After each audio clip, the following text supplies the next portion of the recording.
नमस्कार दोस्तों, कैसे हैं आप सब लोग। आज मैं आपके लिए एक ऐसी कहानी लेके आया हूँ जो आपको ऊर्जा से भर देगी और आप किसी भी कार्य को आसानी से सरलता से कर सकेंगे। यह कहानी है बाज की।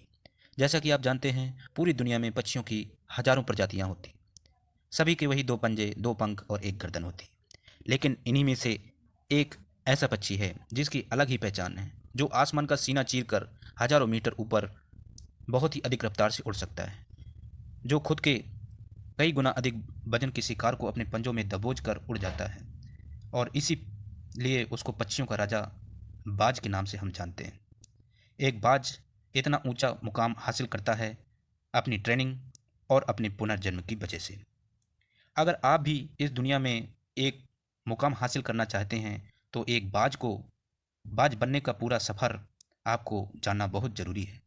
क्योंकि 25 से 30 की उम्र तक आने के बाद भी लोगों को रिस्क लेने से डर लगने लगता है। लेकिन एक बाज की जीवन की शुरुआत ही रिस्क से शुरू होती है। जिस उम्र में बाकी पक्षियों के बच्चे सिर्फ चींची करना सीख पाते हैं, उस उम्र में एक मादा बाज अपने बच्चों को पंजों में दबोच कर हजारों मीटर ऊंचाइयों की में उड़ जाती है। और उसे ये बताने के लिए कि तेरा जन्म आसमान में उड़ने के लिए, आसमान का सीना चीर कर दिखाने के लिए हुआ है। तेरा जन्म पक्षियों का बादशाह बनने के लिए हुआ है।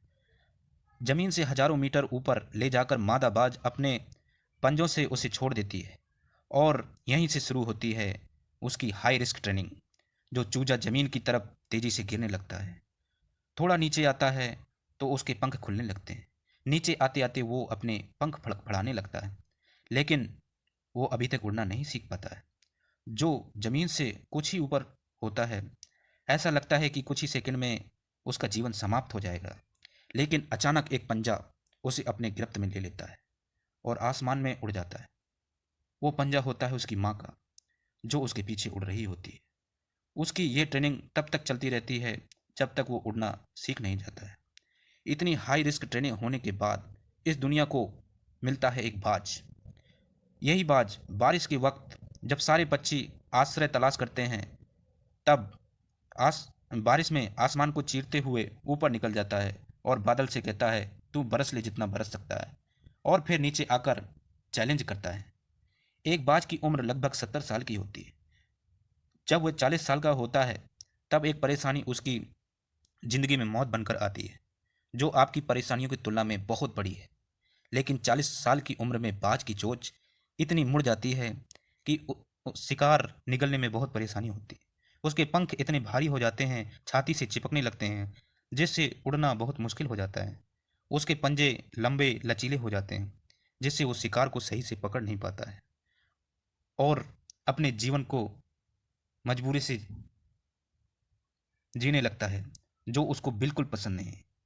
अब बाज के पास सिर्फ 3 रास्ते हैं। नंबर 1, कि वो अपना शरीर त्याग दे। दूसरा रास्ता है वो गिद्ध की तरह छोड़े हुए भोजन पर निर्भर हो जाए और जिंदगी व्यतीत करे। और तीसरा रास्ता है, जो सबसे कठिन और पीड़ादायक रास्ता है, कि वो अपने आप को पुनः स्थापित करे, फिर से आसमान का सीना चीर कर उड़ने का। और वो इसी रास्ते को चुनता है। अपने पास के सबसे ऊंची चोटी पर पहुंच जाता है, वहां पर अपना एक घोंसला बना लेता है और फिर से शुरू करता है अपनी जिंदगी। परेशानियों से जड़ से उखाड़ कर आसमान में उड़ने का सफर फिर से शुरू करता है और अपनी चोंच को कठोर चट्टान पर मार मार कर तोड़ देता है, लहूलुहान कर देता है और इंतजार करता है नई चोंच आने का।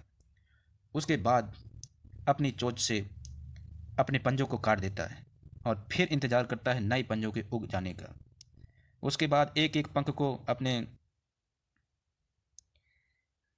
शरीर से अलग होकर उसके नए पंख आने में लगभग 5 महीने का टाइम लगता है। इन 5 महीनों की कड़ी तपस्या के से एक बाज का पुनः जन्म होता है और वो तैयार हो जाता है फिर से आसमान का सीना चीरने के लिए।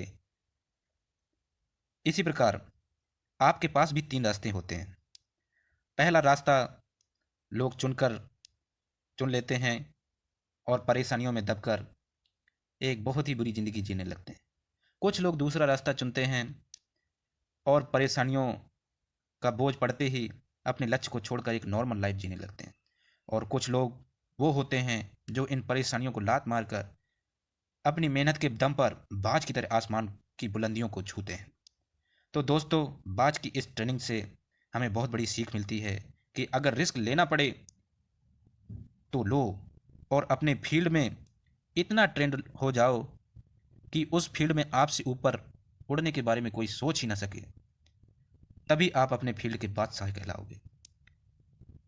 तो दोस्तों, कैसी लगी ये आपको कहानी, हमें कमेंट बॉक्स में ज़रूर लिखें और हमारा चैनल सब्सक्राइब करें। धन्यवाद मित्रों।